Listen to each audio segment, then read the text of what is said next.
On today's Locked On NBA Squad Show West preview, OKC doesn't repeat if, we're not going to say injuries, but something else will have to happen for them not to repeat. We'll talk about that and more on the West Squad Show right now. You are talking ball with the NBA Squad Show, sponsored by Game Time. From the Warriors to the Lakers, the Knicks to the Heat, and everyone else in the league, the local experts of the Locked On Podcast Network bring you all the scoops, breakdowns, and the most comprehensive look across the league. Trash talk and big takes included. No holding back, we're giving the green light. It's time to talk NBA Squad Show. And welcome to the Locked On NBA Squad Show, the show where we take over the feed of your favorite Locked On show. It's the West Preview Show. We're talking about the Western Conference, anything that we can get our hands on and talk about in the West. My name is Nick Angstadt, host of Locked On Mavericks podcast, and thank you for making Locked On You the #1 sports podcast network out there. Yes, let's go. We did it. We did it, everybody. Today, we will talk about all kinds of different things. We got all kinds of hosts here. Jackson Gatlin, Locked On Rockets. Ben Garcia, Locked On Suns. Matt Moore, Locked On Nuggets. Joe Mullinax, Locked On Grizzlies. Ben Beecken, Locked On Wolves. Rylan Stiles, Locked On Thunder. And the Grand Poobah, the man himself from Locked On Jazz, David Locke, is in the building. Gentlemen, we may start and go somewhere completely different from where we are now, but let's start with this one. OKC doesn't repeat in the West as, let's say, the #1 seed and the team coming out of the West in the finals. If ... And Rylan, let's start it off with you. You have to you now have to defend your team. Yeah, I mean, it's pretty simple. If the Thunder do not repeat as champions, it's going to be because the things that we think can happen for this team developmentally don't happen. Like if Chet Holmgren doesn't get a lot better offensively, they're not going to win a championship again. Like they can't win a championship again without him getting better offensively and that solving some of the Thunder's half-court issues offensively. Because whenever they went long in the series with Denver and Indiana, the half-court offense really stalled out at times, and that has to be taken away by progression from Chet, by progression from even J-Dub being more consistent throughout that Denver series especially, which he did throughout the rest of the postseason, but he has to do it again this season. And then you look at their three-point shooting. They were 13th out of 16 teams from beyond the arc in the playoffs. They were able to manage it and win a championship, but you can't sustain that in the modern NBA. And so I think that they're going to need to improve from beyond the arc and improve the quality of threes that they're generating. That stationary drive and kick stuff gets taken away pretty easily in the postseason. They're going to need to get more creative with how they utilize their three-point shooters. But a lot of this does rest on Chet, and a lot of this does rest on their ability to sustain and duplicate their elite, historically great defense, because that's what kind of this whole thing is built on. So they're going to have to continue to be in the passing lanes, going to have to continue to spark transition to, again, alleviate some of that half-court offensive concerns. But it is a lot on Chet Holmgren to be better offensively. What if, just like Rylan, I'll walk through a hypothetical. What if the officials start doing this thing where they blow the whistle and they actually call fouls on your defense? What happens then? Well, I mean, we saw last year they were the most fouled team. They fouled the most in the NBA, and they also got called for a lot of them, obviously. So they're going to have to adjust. I think that the bigger thing would be like, what if Nikola Jokic hits more shots in that series? Because even last year, with as beat up as Denver was and as much flaws as you could point to with their roster, there were a couple games in a 7-game series where if Jokic has another shot go in, the Nuggets win the series, the Thunder out in the second round. So yeah, I'm not too concerned about the fouls. I think it'd be interesting if like they call Shai's push off more consistently throughout the season and the postseason. That could damper some of their offense, in particular in games in which their half court offense is relying solely on Shai, because there's still going to be games like that. If you take away a couple of those buckets from the Thunder, then all of a sudden their offense will not be able to generate enough points to win. So there are some things like that, especially with the refs about Jokic, because they were able to really rough up Jokic in certain games. But even in that series, man, like you watched it too. Some games the Thunder could get away with mauling him. Some games they couldn't. And so it's kind of a night-by-night case. So we just don't know. And I said it on the show at the time. We don't know what officials will show up, and so we don't know how they're going to call the games. But yeah, that could really hurt them because their whole game plan around Jokic is just, hey, let's just get after him, use our fouls, and see what happens. The subtle bit of Oklahoma arrogance, I actually think Rylan answered that question correctly. And we could find things like the possession advantage that Oklahoma City's had for like 3 years gets minimized. But the truth is somebody else has to rise up. Yeah. Like, I don't think there's anything that's going to make Oklahoma City that much worse. I mean, they're pretty darn good. They're pretty young, sure. Even if Chet's offense doesn't develop, fine. They're still going to be a 60-plus win team. who's going to rise up? Which team in the Western Conference actually can elevate themselves to get to Oklahoma City? I don't think Oklahoma City's coming back. Well, I think you start to make the argument. Well, you look at Denver, as close as they were in a 7-game series already, as banged up as they were last season, and they just added a ton of depth. They've addressed kind of the biggest weakness throughout the Jokic era, which has been a team that completely craters when he's off the floor. Now they have depth to hopefully be able to offset some of that. They're going to be a better, more well-rounded team moving on from MPJ. Like, I think the argument here is between the kind of internal growth and development that Rylan already mentioned for the Thunder, and you weigh that versus the offseason additions that Denver made, and which one of those do you believe more firmly in, as far as going into this season? Yeah, I was going to say to one of Rylan's points about the Thunder defense, it's really hard to be the best defense in the league 2 straight years. I mean, I think the Thunder were historically good last year, and so that probably gives them a leg up. But I mean, the Timberwolves were by far the best defense in the league 2 years ago, and they were like 6th last year. They're still really good defense, but the Thunder were historically good. So can they maintain that after winning a championship? Can they say, like, all right, let's buckle down and do it again 2 straight years? There's that mental piece of it as well. I think odds are they can, or they'll at least come close, just simply because of their youth, and it does seem like they have the right mentality with that. And also to Jackson's point, I get the Nuggets would be the biggest challenger if Ant makes a leap from really good to like a top 3 player, which is what happened with SGA. Like, I know he was great 2 years ago, but he made a huge leap over the last 18 months or so. So if one of those things happens where the Nuggets depth or an Ant leap or something like that, I think it's more going to be that plus any sort of malaise on the defensive end for the Thunder that would really kind of bring the Thunder back to the rest of the pack, with the pack meeting the Thunder somewhere in the middle. They were 19th in offensive rebound rate and 23rd, I think, in opponent offensive rebound rate. And like, we got a lot of teams in this chat right here that are like contenders. So like the Rockets with the double big lineup with Adams and Sengun and Capella, and you've got Joe Mullinax, Zach Edey and Jaren Jackson and Brandon Clark and Reeves and every other player in the history of the Grizzlies front court get back. And then you got Ben Beecken, who's able to play the 2 big with Randall or Nas alongside Rudy. And you've got Nick Angstadt with Anthony Davis and Daniel Gafford or Derek Lively. Defense wins championships, Matt Moore. David Locke, basketball reference, they're projecting Walker Kessler for like 3.4 blocks. So every team here, I think, has the ability to go out and attack Oklahoma City, and also Ben Garcia from Locked On Suns is here. I just want to how dare you disrespect Mark Williams and Nick Richards? How dare you? At the beginning of the show, we were told we couldn't talk about injuries, which is why I haven't said a word. I'm not currently healthy. So I heard specifically from one of my bosses that injuries aren't allowed to be discussed. So I feel like I should log off at this time and just tell everybody to tune into Locked On Grizzlies, your team each and every day out of Memphis. Locked On Grizzlies injury report. Okay, well, okay. So is it Denver? Denver's the only one that can rise up to beat them. Is anybody believing in the Rockets? I believe in the Rockets. Whoa, make the case. Knocker. Look, right. I think that it's only acceptable for the Thunder to lose to Denver in the West. Now, I mean, that's not to say that they're not going to get beat by anyone else, but in terms of like, okay, that makes sense. It's Denver to me.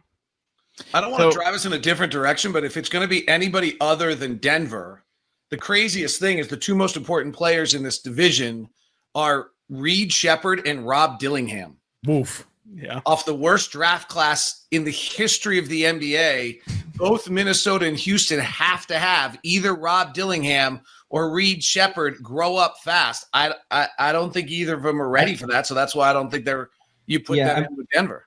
I mean, I think it would certainly help if Rob Dillingham grew up. I don't know that the Wolves are necessarily relying on that. I think Chris Finch is going to pull the plug pretty quick if it doesn't look like it's, which is obviously not great from an asset management standpoint, et cetera. But if we're talking about just this season, I think they can get enough out of Mike Conley, again, to get them to where they need to go. And they're going to lean heavily into Terrence Shannon Jr. as like that backup point guard. I mean, Gilgeous-Alexander Walker was the backup point guard last year, and he's not a point guard. So I think they can keep doing the same thing. And it's all going to come down to the Anthony Edwards leap more than anything else. If Rob Dillingham ends up being what his ceiling is at some point in the next 2 years, then that's a whole other ballgame. And we're talking a much, much better team. But I think they can be a 55-plus win team without Rob Dillingham giving them a whole lot. Can we jump in on Mike? Can I get your thoughts on Mike Conley, Ben? Because I know Mike well from Utah. I actually thought he might have been done when he left Utah. His 2-point shooting percentage dropped 10 percentage points last year. Yeah. He played 5 or 6 minutes less. His 3-point shooting percentage, I think, slipped as well a little, but I mean, I think it was more that his attempts went down. Like, every indicator on Mike Conley is that 37 was the magic number, and there's a real chance he comes out this year and it's just over. Yeah, I mean, it was a tale of two seasons. Like everything before basically January 1st was horrible. He was the worst 2-point shooter in the league. He was like 30-something% from three, which is obviously not what we're used to. But then after January 1st, he actually, I think it was actually after March 1st, he was like top 3 in 3-point percentage in the league.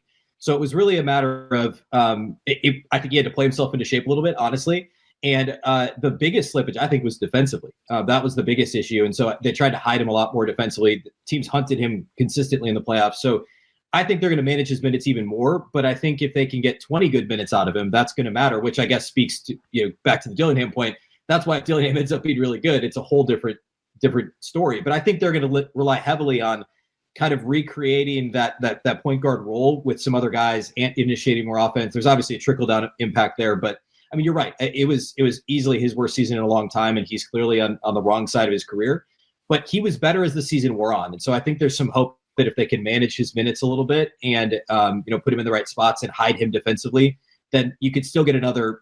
He's essentially a starter. He's a starter in name, but your production you're getting is more of like a backup point guard. But it's still valuable because of what he can bring to at least keeping your offense flowing. One note I'll add on that, he had a significant wrist injury that did not allow him to play golf in the offseason before. And if Mike Conley's not playing golf, it's a real injury. And he decided not to have surgery because at 37 years old, he felt like if he had surgery, missed a whole season, was over. So he had a hole-in-one this summer. He had a hole-in-one playing golf this summer. So then that's a good sign. Much better summer. Better. Yeah. Today's episode of Locked On NBA Squad Show Preview is brought to you by Wayfair. The holidays are going to be here before you know it, which is exciting, but you got to get your home ready for guests and celebrations, and that can feel like a lot. I just went to Wayfair recently and got some chairs, got some nightstands, and got them delivered directly to my house. The shipping was free. It was awesome. I loved the whole process of it. I love being able to check the different colors and prices and all that kind of stuff that you can check out on Wayfair. It makes it easy to personalize your home for the holidays with a huge selection of every style and budget. They have more things than I could find in furniture stores around here. Free and easy delivery like I experienced, even with the big stuff.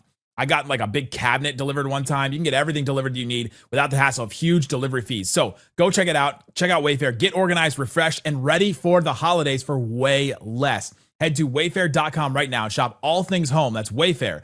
WAYFAIR.com. That's Wayfair. Every style, every home. I think the Wolves can beat OKC. I think they mismanaged that series so badly to start last year. Like, if I was looking at it this morning, they won the Rudy Gobert minutes. They won the Rudy Gobert Julius Randle minutes. They won the Rudy Gobert Naz Reid minutes. And for some reason, Chris Finch is like, oh no, gotta go small. Why would you do that? Why would you do that? And they cost themselves, I think, a real chance. I think this Wolves team, especially if Terrence Shannon Jr. gives them anything and Ant takes another step forward, I think they're there. Yeah, they think TJ Shannon's going to be a really big piece. I mean, he's essentially the Nickeil Alexander-Walker role. He's not the defender Nickeil is, but I think he could get there, and he's a better offensive player overall. So, I think that's going to be key. See, I believe in the Houston Rockets too, Jackson. I believe in the Houston Rockets as well, because I'm a big Amen Thompson fan. I'm a big fan of his, and I think that as much as OKC has ascended and obviously is one of the great teams in the league, I feel like Houston still has a couple of players like that, him, Sengun, that are still on that upward trajectory. And I think they're maybe not quite the same as the Thunder, but I think that, the Fred VanVleet injury maybe has not necessarily blinded us, but I still think with a veteran that can still go like Kevin Durant, you have Thompson, you have Sengun, that had the amazing summer, obviously, in Eurobasket. I really was impressed with what those guys did, and I think Houston is probably being written off a little bit too soon. The Fred injury, look, you can't. The Fred injury is important, right? Fred was going to be an integral part of this team, and you can, blame roster construction for putting all the eggs in the one Fred VanVleet basket and not having like another proven ball handler to, step into his place if something like this were to happen. I do think it's being overblown, though. The level of, I guess, production ultimately needed from Reed Sheppard and Amin Thompson. Like what we're talking about here is just, okay, you need like guys who can just walk the ball up, right? Like the offense isn't going to run through those two guys hardly at all, right? There's Kevin Durant and Alperen Sengun both exist. And I think that you're going to see offense that is primarily run through those two guys in particular. If we get any, kind of a preview as to what to expect from this Rockets team offensively this season, it seems like Ime Udoka is finally like fully leaning into the idea of Alperen Sengun as kind of this offensive hub, primary facilitator. There's been through 2 preseason games, albeit, but like a lot more off-ball movement and motion when Alperen Sengun has the ball in his hands, whereas the last couple seasons there was a lot of stagnation in the Rockets offense. Like one guy would get the ball and then it'd just be 4 guys standing around with very little off-ball action, nothing really happening. And you could see that, at times Sengun was begging for somebody to make a move or cut or do something. And, I think that at times, was maybe a little bit of an indictment on the coaching staff not being a bit more creative when you have a guy like Sengun who can pass and facilitate the way that he does. Through about 4.5 quarters of play in preseason, he has 19 assists. Are we worried about Kevin Durant making through 4 rounds of the playoffs? Anybody? Not particularly.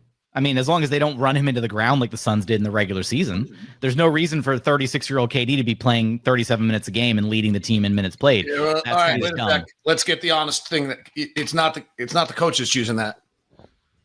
Kevin Durant's playing 37 minutes because Kevin Durant wants to play 37 minutes, and he's not going to do anything less. That's Kevin Durant. That's the problem. I think it's also going to help that he's not going to have to play the 5 yes. like he did in Phoenix. Yeah, he's playing the 2 effectively in Houston, so fair. And is that worse? Is that better or worse?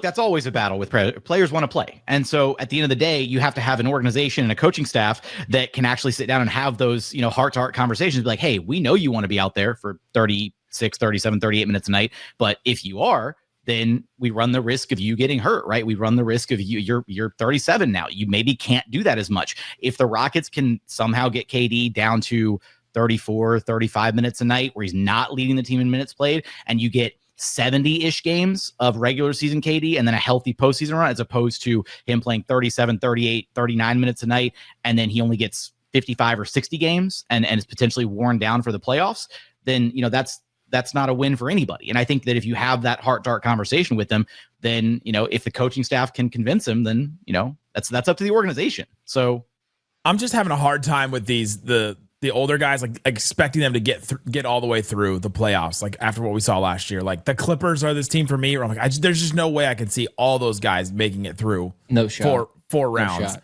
The Warriors was already injured. The Warriors 3 guys getting all the way through. I mean, you could say that the Mavs, like the 2 guys when Kyrie comes back and Anthony Davis, like I'm having a hard time envisioning that. And if we're talking about a team getting past OKC, then man, that's tough. It feels like such a young man's game at this point. But it's also about depth. Like, and then we saw this, like the two of the deepest teams in the NBA were the teams that made it to the finals last year in OKC and Indiana, right? Teams that had very viable, like rotation guys, like all the way like 12 deep on their roster, 13 deep on their roster, give or take. And so I do think that like a handful of teams, like the Rockets included, took kind of that note and went out and added depth, right? Denver added depth, Houston added depth, like to where, now the Rockets are dealing with injuries to start the season. No Fred, obviously. Dorian Finney-Smith's not going to be ready to go. Jae'Sean Tate, maybe not ready to go. Like, so their depth is going to be tested early. But once everybody's healthy, minus the Fred situation, like the Rockets have a relatively deep team to be able to afford some games where it's like, hey, second night of a back-to-back, KD, take the game off, right? Like we need you to be rested. And I think a lot of the older teams in the NBA have to follow that kind of blueprint of resting their older players. This is year 2 of the collective bargaining agreement having an impact on rosters. I think the fundamental change is you have to have 240 minutes of viable basketball now.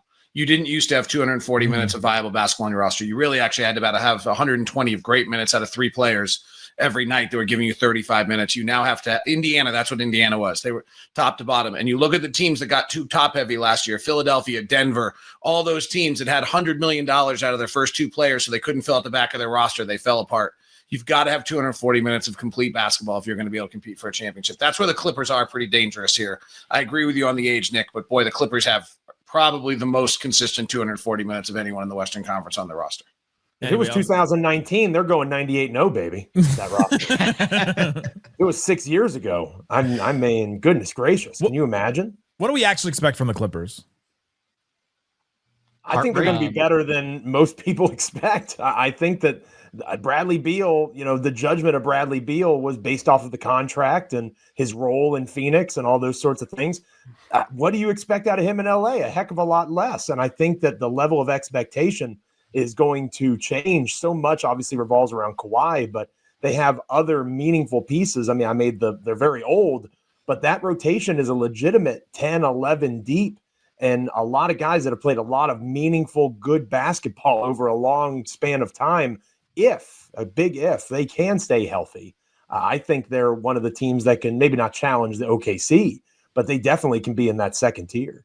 Well, Beal only struggled in Phoenix because he was playing with an inferior two guard. I mean, if he was playing with Donovan Mitchell, then like we can all agree that Devin Booker is inferior, not just to Donovan Mitchell, but Jalen Wells and just about every two guard in the Western Conference. Devin Booker is about 15th out of 15. This is an inside joke for those listening before Phoenix fans absolutely storm all of our homes. I defended D-Book the other day. Phoenix fans should have my back. Hey, I think the Suns are going to beat their win total and be a play-in team. So I think they're actually going to be pretty good. In large part, Devin Booker. On the Clippers point real quick, Ben, Go for it. I think I've got them at like 58 wins and the number 2 seed. I think they're really good. I just think 58 wins for the Clippers. Yeah. You think they're going to care enough about the regular season to get 58 wins? It's based off a schedule. That the problem is like all of their schedule spots where it's like, oh, they're on a second night of the back-to-back. They're versus a bad team. Oh no, they're in a 3-4. They're at home for it. So it's like they have like a favorable schedule spot for it. They won't win that many because like the injuries will occur and things will drag them down. And I don't want any part of this team from a playoff perspective. I don't think they're going to go anywhere in the playoffs because Kawhi Leonard can't lead anybody out of a cardboard box. But I do think they're going to win a lot of games because they have the ability to play. Okay, we need a defensive lineup. Ty Lue can put in a defensive lineup. We need more offense. We can balance that. I always think that if you give the best coaches lots of different options, the best coaches are the ones that can figure out those combinations. That's a tricky thing. I think Ty Lue, giving him this many weapons to be like, all right, we need size, but also some shooting, but also some athleticism, but also a point guard. He's got all of that to be able to build the right lineup for the situation. Ben, are the Suns going to be okay? I think they're going to be okay. Hold on, wait. We're 20 minutes in. Okay, I guess it's late enough to talk. Yeah, we can talk about it. Listen, we talked about the Suns, I'm sure, when Brendan was here years ago, and they had their spot. Like, we're kind of having to eat crow now. Like, we kind of are having to eat crow here in Phoenix. They, as David mentioned, said bleep the CBA, bleep them picks. We're going to go all in, be top heavy, and that would have worked in 2009, 2010. And unfortunately, people like myself bought into it too, and it didn't work out. I don't want to spend too long talking about the Suns because, like, I do think that they're going to be better this year. You know, I can buy into Jalen Green being a secondary scorer to Devin Booker. I can buy into a lot of that stuff, and this team smash their over total, be a play-in team. I think Booker can be supernova Devin Booker, as he's done in the playoffs before, to the likes of Michael Jordan for spurts where Donovan Mitchell has never done, or Jalen Wells for that instance, if we just want to bring him in, because why not? Because he's superior to Devin Booker. That, why? Yeah, no, like Desmond Bane before that. Like, we can get into that, but like, realistically, Jalen Green is superior to Devin Booker at this point. Like, let's just put that. Yeah, that's what they say. That's what they're printing out here in Phoenix. They're not all just saying, "Hey, this Jalen Green guy, we're crossing our fingers that he can be a little bit more efficient, and this team can smash their win total." But regardless, I think it's enjoyable and pleasant. Like, I deserve this as a Suns fan, media member, whatever. And we all agree in different ways, completely different ways. Be able to watch another team buy into Bradley Beal. It's like, oh man, it's like you're doing that. Wait, hold on. You're doing the same thing. You're buying into Jalen Green. The same exact way. Easy now. I would argue it's a lot worse with Jalen Green. I can buy. Wait, he's doing the Dylan Brooks thing too, Joe. I can buy into Jalen Green, potentially kind of figuring it out a little bit. I'm not buying him to being this, like, become the best backcourt in the NBA with Devin Booker. I don't know if this team's going to be a play-in team. If you need me to backtrack a little bit there, I just think it's funny that everyone saw what happened in Phoenix, and they're like, oh, but Phoenix was the problem. You know where he's going to go and thrive? Very stable and championship pedigree, not the worst California team over the, their history, the Los Angeles Clippers. Like, that's where he's going to flourish now. So I just find it kind of fun. California? Okay, fine. They're both the worst. All right, they're both the redheaded stepchild. This happened in the East one too. Hang on, how many conference finals appearances do the Kings and Clippers have between them in the last 25 years? The Kings have Don't the Kings one, have and the Clippers one? have one, I think. Oh man! Yeah. 25 years. Wow! That's right. 25 years. By the way, this happened in the East one too. If we say Sacramento Kings one more time, Matt George will appear. So just be cautious as we go. That's unless you organize a squad show division. Is anyone here in the division? No, I don't. Who's think so. in your division? What's your division called? It's called California. None of us know. It doesn't matter. The California division plus Phoenix. But Matt George organized a whole thing for all of us to get together and preview the Pacific Division. You want to know the only team that didn't show up to that preview? Matt George, the guy that organized it.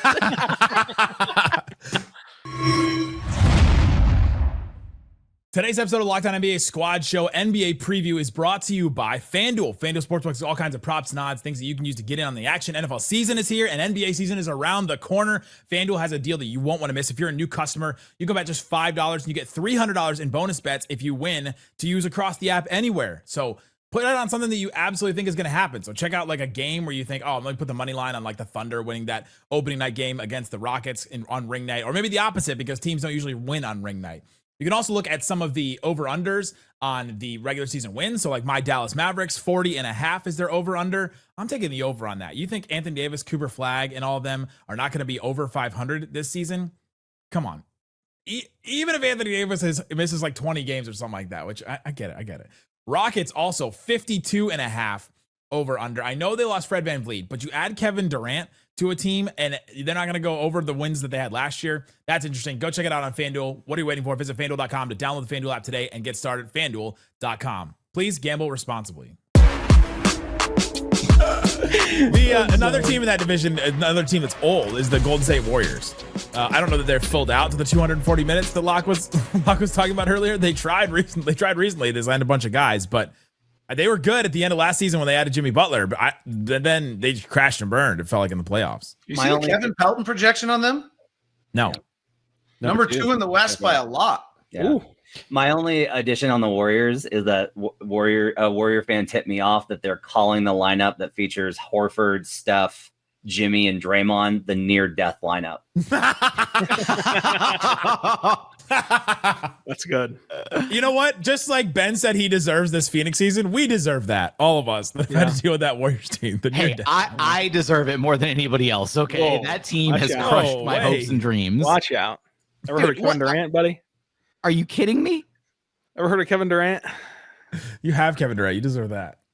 Yeah, have fun with that, by the way. Well, I gotta say though, but in all seriousness on the Warriors, like they do peak out the 240 in a way that maybe only the Clippers do, right? I mean, there's a chance that Buddy Hield's not in their rotation.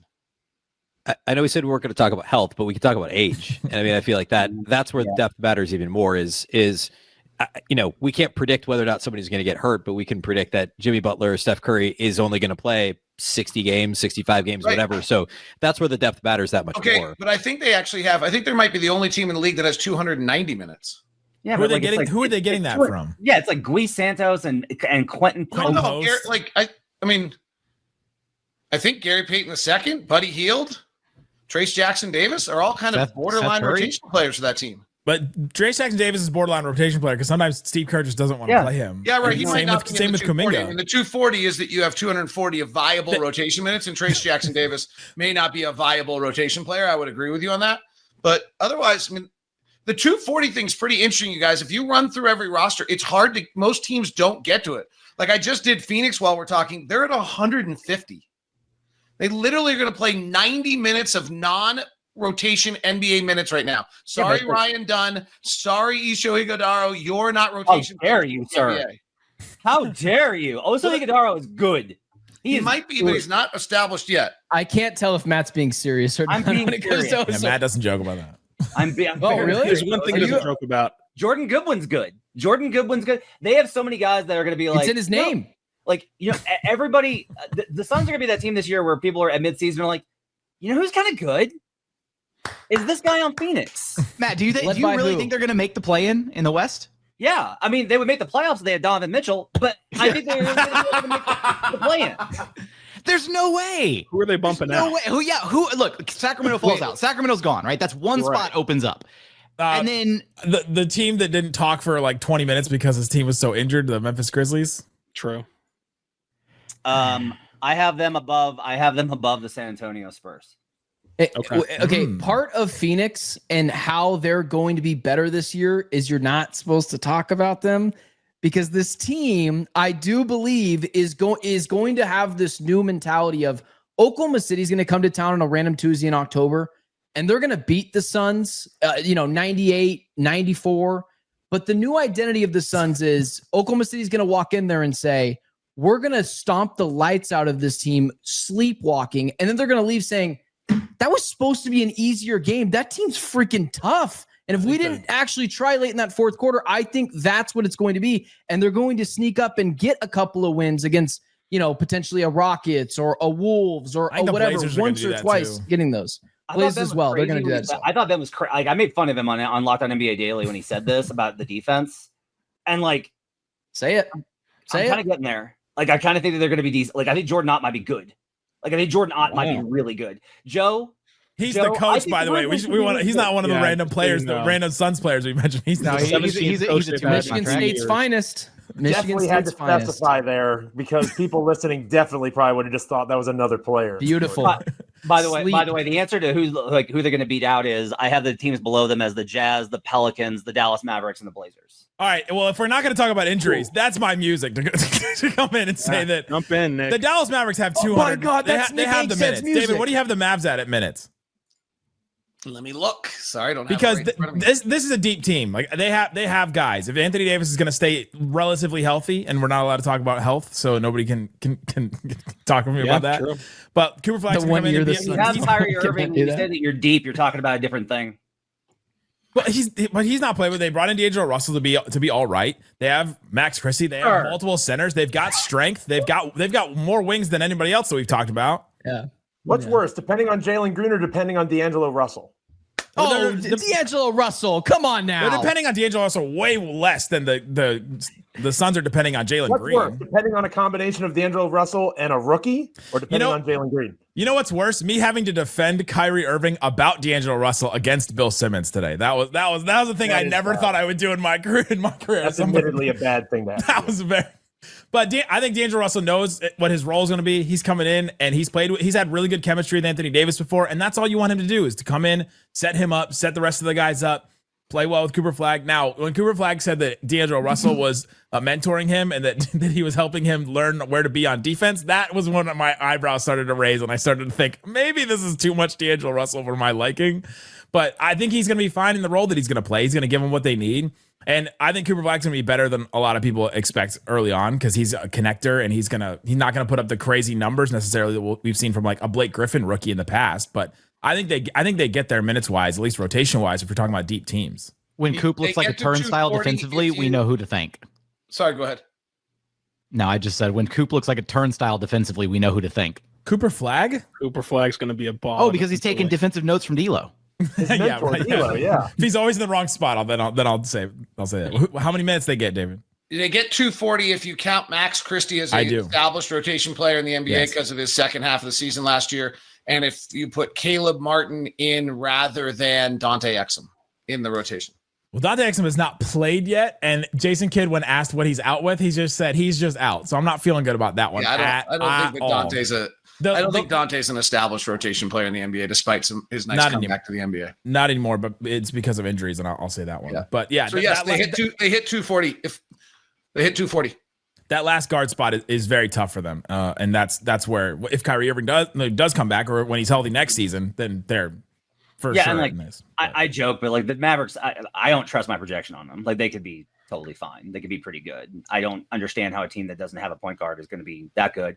I'm really worried about the Cooper thing because it's like Cooper needs to be this positive impact player. And historically, there's a couple of counterexamples. What Cooper thing? So Cooper needs to be like impactful for you. He needs to be really good and he needs to help you win. And very few rookies are positive in terms of winning their minutes. Zion Williamson did this in his rookie season. That's a pretty good comp, right? They're not the same type of player, but similar level of hype. It's just like typical, like Kevin Durant was like a negative every year. And it's like, well, he's on a tanking team in Seattle. Sure. But like they were also worse with him on the floor than off. And that's Kevin Durant. And they were playing him at the 2, which is not maybe what Jason Kidd has already said about playing Cooper Flag at the 2 and maybe potentially out of position. I think Cooper's going to be awesome. I just wish he'd been drafted literally anywhere else. And I think he'd be in a much better spot. I hate him being on this team where it's like, we got to win because we got to prove Nico was right. but also it's the veterans, so you need to make sure you don't mess up and don't make mistakes, and so you can't expand your game. Yeah, but he's not a player that makes mistakes. Like he's not that type of player. He's a player that makes the right play like every single time he gets the ball. But every rookie makes mistakes. Sure, but every player makes mistakes. Except Jalen Wells. Jalen Wells does not make mistakes. Or Jalen Green. Or SGA. Or Osi Iguodala. Or Oshie. Such a random fandom. That is amazing, Matt. I just want to congratulate us for doing like 7 minutes on the Suns, and we have not mentioned the Lakers yet at all in this NBA preview. I mean, this is what the Locked On Network is all about right here. If they don't, Lakers don't show up. The Kamenitskis aren't here. We haven't talked about them. How does LeBron's injury change Hennessy sales, Matt Moore? Something to think about. You know, somebody told me that they think he's just going to retire, and I still can't believe that. Like, I just think that you're going to get like the Nike ad at the beginning of the season, and the Nike ads, like he's going to make money off of it.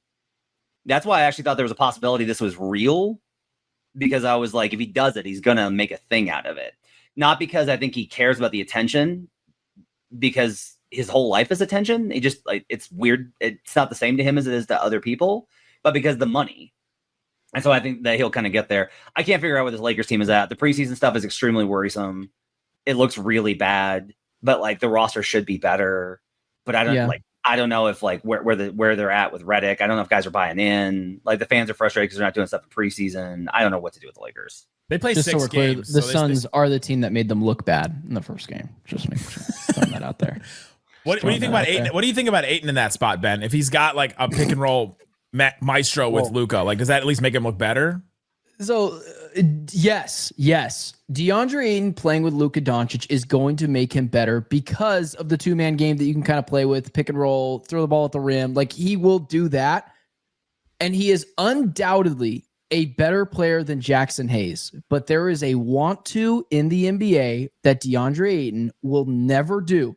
He will tell you in press conferences, he's dominating. He'll tell you he's going to go out there and give it all he's got, and he's going to get offended when you ask him about his effort.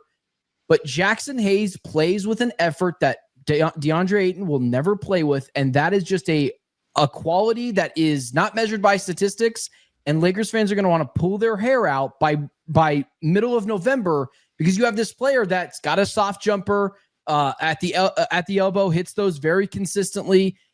But he's not an aggressive player. He doesn't have the want to or the motor. Like, the thing with DeAndre Ayton that I think perfectly encapsulates him is after 1 year in Portland, what did they do? They drafted his replacement, Donovan Clingan. After year 2, they said, we'd rather just pay you to leave. That is the DeAndre Ayton experience. And I think that there is going to be a quality of Jackson Hayes who plays with a want to that DeAndre Ayton will never play with. So yes, there will be nights that he looks good with Luka, but I can't buy into the DeAndre Ayton experience until he does it for an extended period of time and not just a playoff run with the Suns back in 2021. But this is a contract year, DeAndre Ayton. This is a prove-it season now. Anybody believe the Lakers are top 4 seed in the West? Luka's pretty good, by the way. Yes, yeah, Luka's really good. And that's their path, obviously, right? Like it's if Luka is Luka from 2 years ago, then you could argue the rest of this roster is. And what was that like, Ben? It wasn't great for Timberwolves fans, not at all.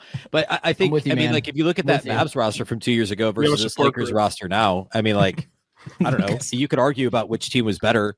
But once you get past Luka, like, is Kyrie from 2 years ago better or worse than LeBron right now as the second best player? Look at the rest of that roster. Like, if Luka goes crazy this year, then obviously they could be a top 4 seed. But I think this is another team where I would say the middle depth, like if you look at our locked NBA top 100, like.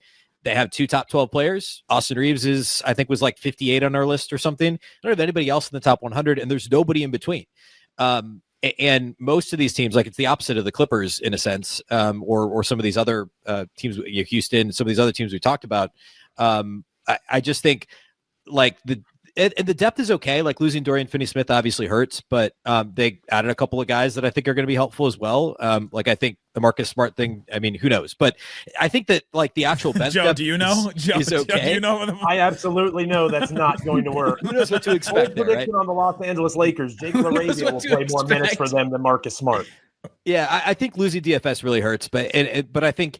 It's that middle depth. Like once you get past the top 2 players, can Austin Reeves truly be a third option? What are you going to get from DeAndre Ayton?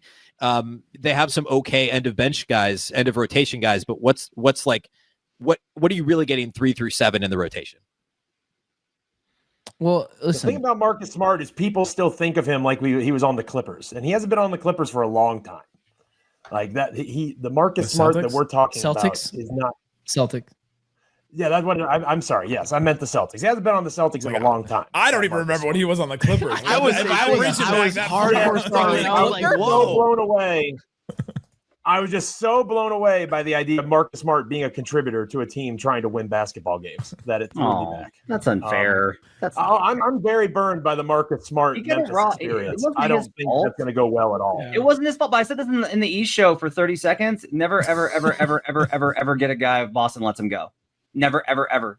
If any of your teams this year, it's like the Celtics are interested in trading this West team, Jaylen Brown, run now, because it means that like he has a black hole building in the middle of his chest or something. It's absolute disaster. Never, ever, ever, ever get in on anybody if Boston lets them go. And on the flip side, Boston acquiring the Timberwolves non-rotation guys, Josh Minott and Luka Garza to play rotation minutes. It doesn't feel great. Yeah, Minott's gonna be good. I love Minott. Yeah, he's super. I think you guys are all downplaying what a healthy LeBron James can do for this Lakers team. Are we getting not that LeBron James? I'm talking about Bronny James Jr. Yeah, he is healthy and he can play.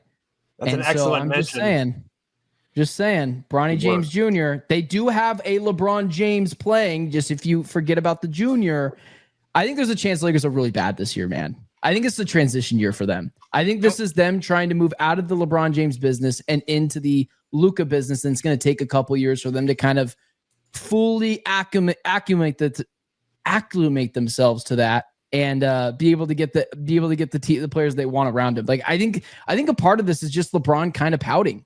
Like I think he's pissed that for the first time in his career, someone else is forming their team not around him, and it's the right thing to do. Just so we're clear. I always say that when you want to put these things together, don't look at one report.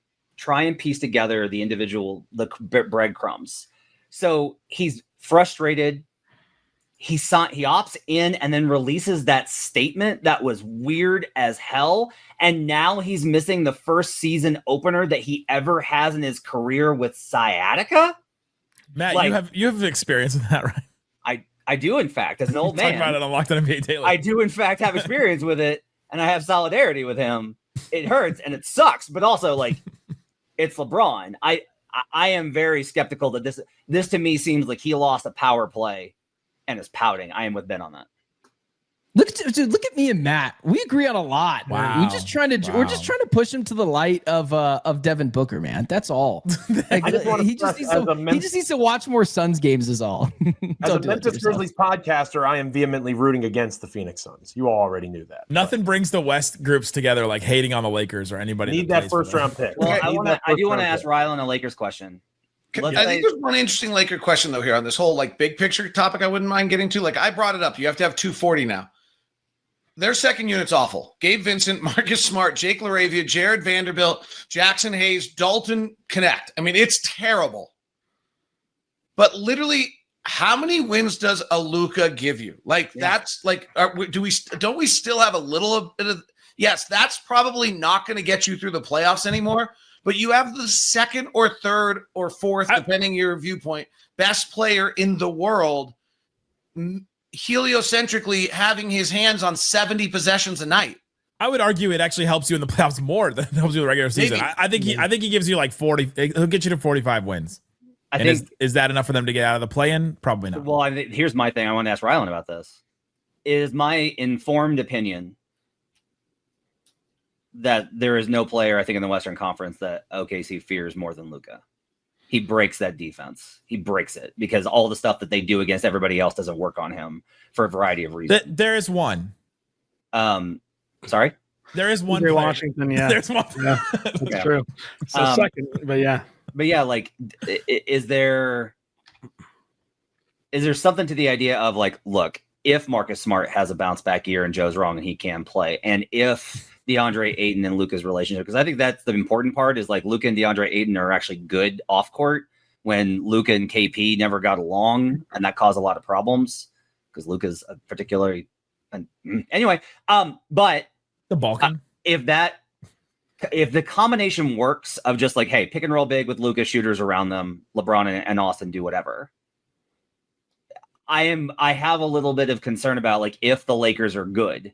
That's a matchup I don't like for OKC. The gap between those teams is massive, right? It's like I'm not arguing. They're not going to beat them though. There's not enough depth. The defense. I mean, you beat them with PJ Washington, so and a rookie center. Yeah. I agree though. I think that Luka, he let's just call it exploits the Thunder's defense. I mean, they do this against everybody. Luka's the one that can actually exploit it, leaving corner shooters open, trying to claw into the paint, and then Luka just throws a magicianal pass and has a guy wide open. And if Marcus Smart has a career year from 3, which I think that he will next to Luka Doncic, and that's not like a huge high bar for him, but I think he can get back to what he was with the Celtics from 3-point land specifically, not defensively. Like that helps them out a ton. And if they have 3-point shooting is obviously very variant, and there's a lot of variables that go into it. You can obviously have a look at PJ Washington, have a career outlier series shooting from 3 with Luka Doncic facilitating to you, plus DeAndre Ayton in the pick and roll, which I think DeAndre Ayton, if it's now or never for him, like we've talked ad nauseum today about how he's viewed around the league.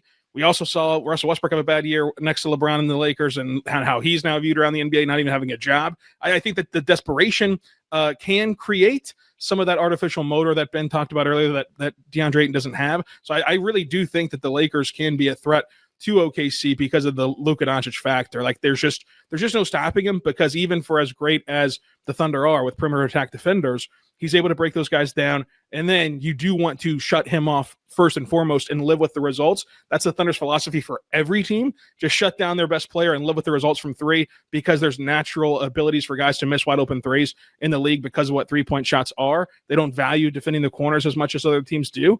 And so, yeah, Luka's the guy that can really pick that apart. I think that against Minnesota, it's the same situation, only Minnesota did not get the 3-point luck that PJ Washington did. Anthony Edwards in that series, yeah, you can say he didn't score enough. He made some excellent passes and some excellent reads, and then the guys clanked him in the corner, and the Thunder won the game. And it's like a lot of that was not on Edwards last year. A lot of that was on they didn't have a PJ Washington step up. And so Luka Doncic does raise the tide of his shooters more than any other playmaker, in my opinion, and that's going to hurt the Thunder with the way that they play defense. On the flip side, though, the supporting cast that Luka has, like, does he have guys that are going to make those threes, right? Like he can break down the defense, but yeah, and it's the one game the Wolves won in the conference finals. But heading into that Thunder series against the Mavericks, for as much flaws as you could say that the Thunder had without the front court depth and with Josh Giddey, no one expected PJ Washington to shoot like that. Nobody expected Derek Jones Jr. to shoot like that. Not even Nick Angstadt did with his crap-eating grin. So it's like, what do you do whenever Luka Doncic is out there facilitating the pumpkin? You pray. I don't know. You pray, and then you beat him on the other end, which is what I think would happen against that. You wait for the Lakers. You wait for the Lakers to trade nothing for him. That's what you do. Oh, Anthony Davis, top 10 player. Who wins more games, Dallas or LA this year? Ooh, I think the Mavericks. I have LA 8th, and I have the Mavs way down. So even if I adjust the Mavericks up, which I probably should. What is way down from 8th?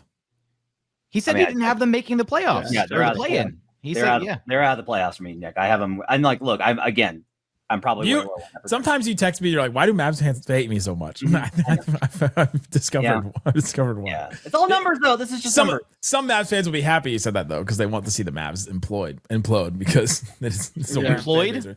I think they want to see one guy unemployed. Some of them want to, they definitely want one guy. I will give another hot take. I have the Memphis Grizzlies 5th, Joe Mullinax. Whoa! What? In the West? You waited until 46 minutes to drop this bomb on us, Matt? Can we just get Matt's standings right now real quick? Yeah, Matt, just give us the whole rundown. Thunder, Wolves, Nuggets, Clippers, Grizzlies, Rockets, Warriors, Lakers, Kings, Suns, Spurs, Blazers. I didn't even put that together that you had the Rockets under the Grizzlies. Go ahead. What's the case for the Rockets? This is a little behind. I apologize. This is a little behind. Behind what? I did an update, which actually bumped up the Rockets because it's got offensive rebounding included, which is the only way they could score. So that's the only way they could score. Can you do that again? Yeah, hang on. Let me pull it down. So the I thought it was good. Right ones here. Let me get I was still stuck on the Rockets at 6th under the Grizzlies. Yeah, no, they're higher now. I'll pull it up in a sec. But yeah, I have them. I do have the Rockets a little bit lower. Now Just give the rundown again. I gotta pull it up. Thunder Wolves. I do like the respect to the Wolves who've been to the conference finals 2 years in a row. I don't look. Yes, the Rockets' offense last year was abysmal. It was trash, and it was really bad for a bunch of different reasons. One of them is now in Phoenix, and so you add one of the greatest scorers the game has ever seen in Kevin Durant, a walking 50, 40, 90 efficiency. And he's replacing the absolute abysmal efficiency of Jalen Green. Like, Fred is a big loss. Fred is a big loss from a culture perspective, from a defense perspective. He was the guy that would get guys organized on the floor. Absolutely. But you are literally injecting Kevin Durant to a team that just won 52 games, that was a top 5 defense, that was flirting with being a top 10 offense, despite having like one of the worst offenses in the entire NBA. Because again, it was propped up with offensive rebounding. Yes, they will continue to be a great offensive rebounding team, but now the guys who are actually taking a majority of their shots will convert on them. And the few times and the less times now that they actually miss shots, when those shots aren't converted, they're still going to be an elite rebounding team. They are still going to crush you on the offensive glass with Alperen Sengun and Steven Adams and Clint Capella and Tari Eason and Amen Thompson. Like, they are still going to have that identity and the defensive identity. The 10-second way to say that, Jackson, you just changed the shot selection of Jalen Green and Dillon Brooks into Kevin Durant. Like, Dillon Brooks wasn't even the problem. Dillon Brooks was great, but his shot selection it was fine. Like, he would have the one-off game, like one every 10 games, where he would maybe do a little bit too much from the mid-range. But his shot selection from Memphis to Houston, he got rid of a lot of the BS that he would do, and he prioritized like efficient basketball. Where did you have the Spurs, Matt? I have them 11th. I don't think they're going to be good. I just don't. They weren't good before. It's because the Wemby hype is overrated. That's why. Whoa.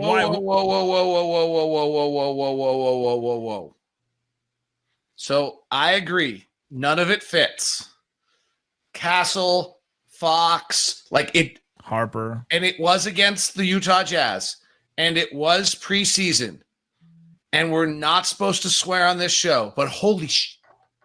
What I saw last night from Victor Wembanyama was it beginning to come together. 2.5 letters in that one.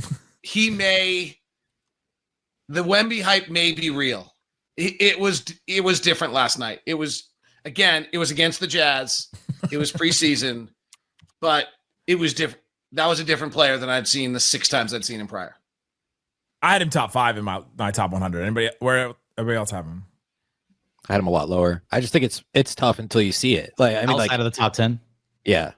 Out of the top 10? Out of the top 10. Yeah, I did too. I had him 15 on mine. He hasn't earned it yet. Wow. Like, what are we talking? We're talking about right now. They're 10 points better when he's on the floor defensively. He was going to be defensive player of the year. Guys in the league that have that kind of impact. Yeah, Jackson. He is individually that good. He is that good. Yeah, I need to see it translate to at one point you can highlight the team success part, and that's what I'm looking at. The rest of his team was Jeremy Sohan and Harrison Barnes. If you're that individually good, if you're that individually great, if you're going to elevate the defense, then why were the Spurs still a bottom 5 defense last season? I've watched Luka Doncic on a terrible team and known that was still a top 5 player though. But Jackson, I don't think that's a terrible comment by Jackson. Actually, I don't like. They're like. At what point does the individual greatness translate to some team success? Played 2 seasons and he got blood clots at the end of last one. But we're calling him the -10 is misleading because of how gosh awful everybody else was on that team. So I don't disagree with Jackson on this. I'm just telling you guys what I saw last night. It was 110 with him on the floor, Jackson. It was 8 points better with him on the court. 8 points better. Cleaning glass out of him at 9.7. Yeah, non-garbage time is 9.7. Yeah. I am very reticent on this stuff because this is my argument against Luka, which is if you're that good, why is your net rating always very subpar? And I do think that there was something in Luka's game early where it was one of my favorite things was Luka in a loss. It was always Luka Doncic had 40 points and 15 rebounds and 12 assists, and the Mavericks lost by 7.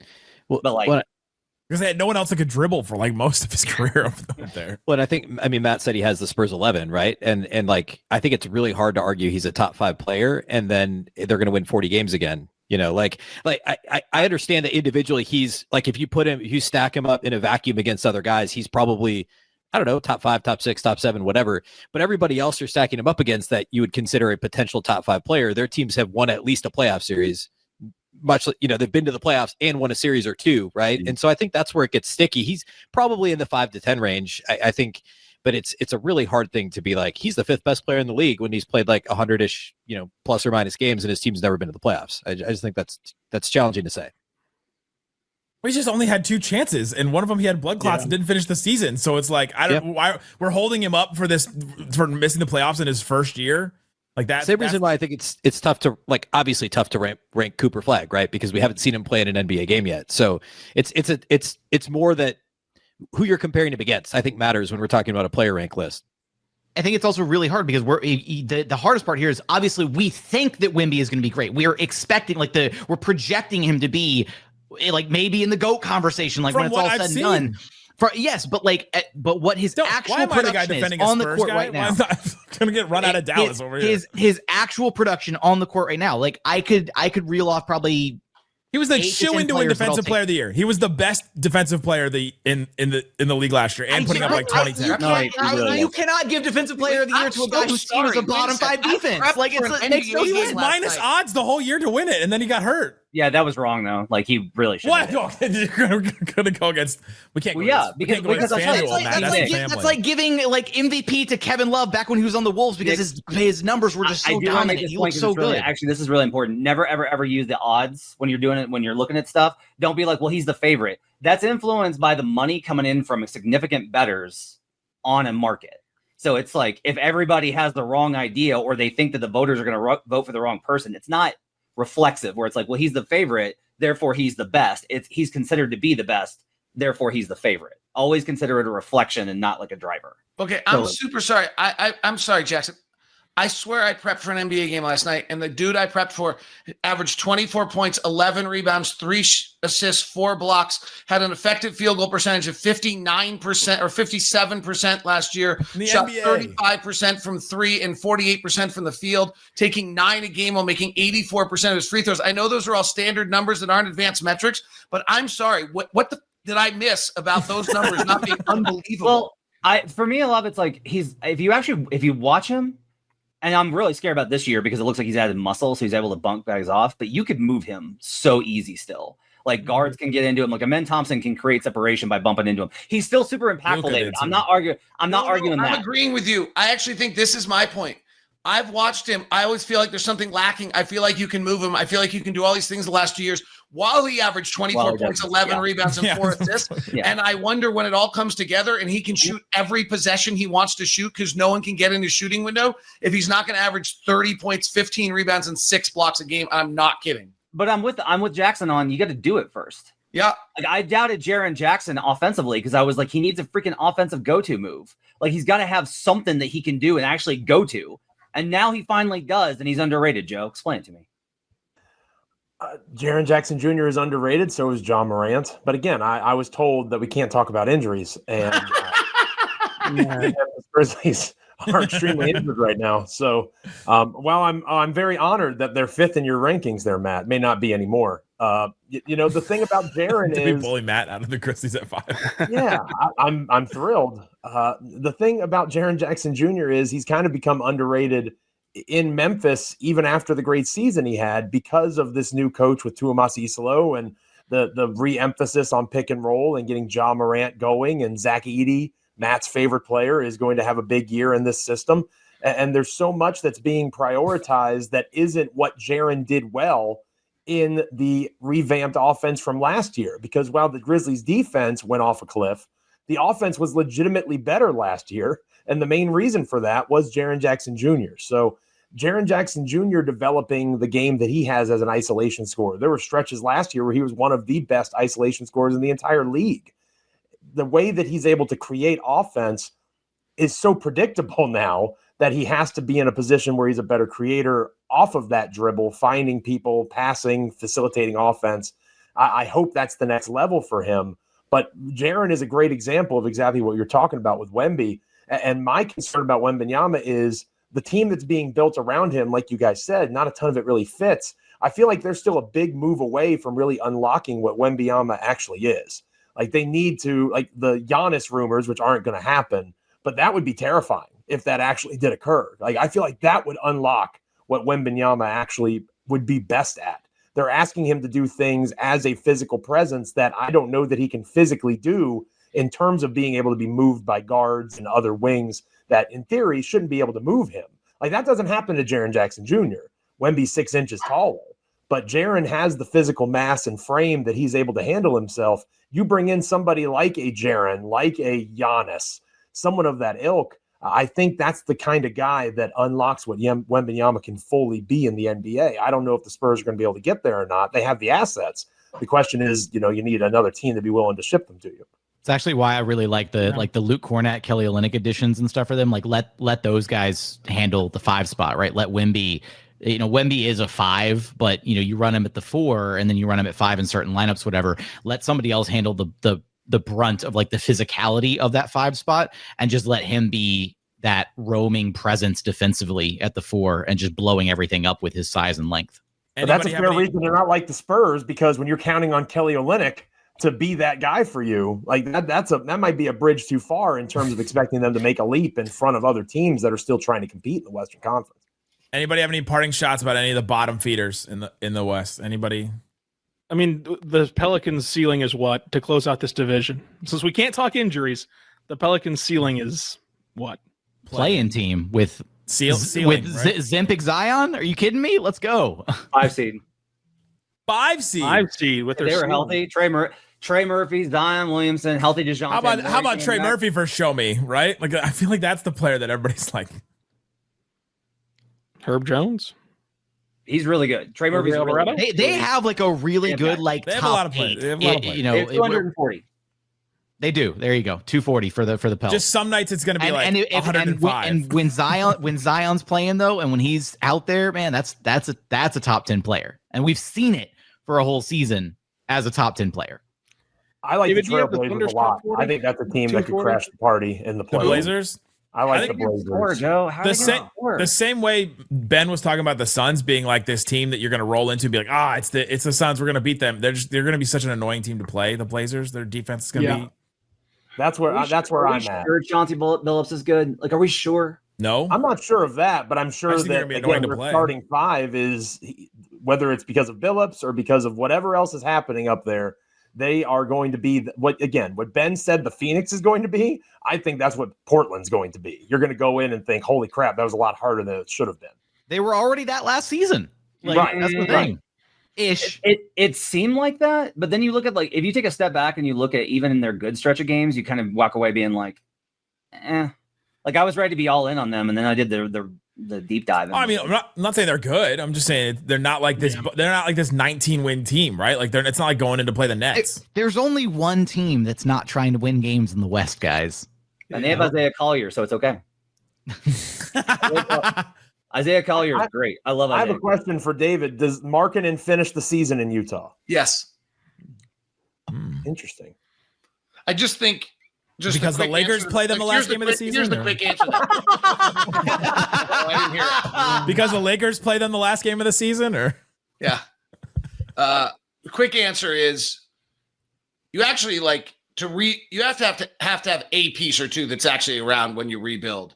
And so if Ace is good, which honestly he looks incredible so far, and then you get whoever you get next year, AJ, whatever young kid, you've got 2 of them.